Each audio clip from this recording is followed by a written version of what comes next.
What kind of person is actually worth being friends with? And what kind of person should you stay away from? Figure this out, and you'll save yourself a lot of pain. We live in a world of more than 8 billion people. At work, in our cities, and even in our families, we're constantly surrounded by others. But when it comes to relationships, most people fall into 3 broad types. Type 1, the exploitative personality.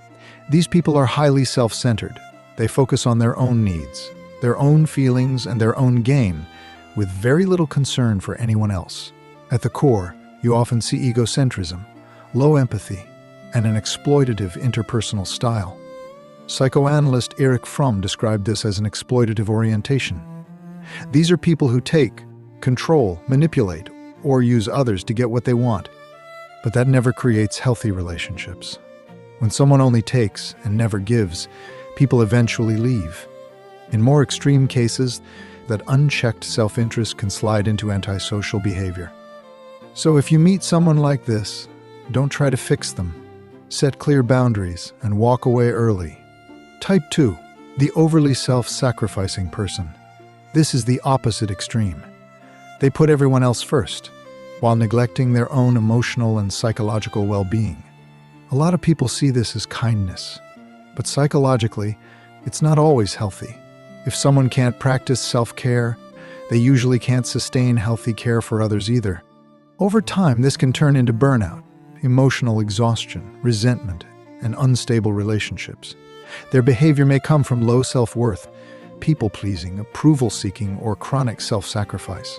On the surface, they seem selfless, but underneath they may need to be needed in order to feel valuable. That's not emotional maturity. So with these people, have compassion, but also caution. Type 3, the psychologically balanced person. This is the healthiest type. They know how to care for themselves and care for others. They respect their own feelings and they respect yours. They know when to give and when to say no, when to show empathy and when to hold a boundary. They don't harm others for their own benefit, and they don't abandon themselves just to keep other people happy. In psychology, this is closer to mature personality functioning. Their kindness comes from emotional regulation, healthy boundaries, empathy, and self-integration. And that's what makes relationships stable. A healthy relationship is neither one-sided sacrifice nor one-sided taking. It's the ability to care for yourself without losing care for others. So in real life, stay away from the exploitative person. Be careful with the chronically self-sacrificing person, and value the balanced person.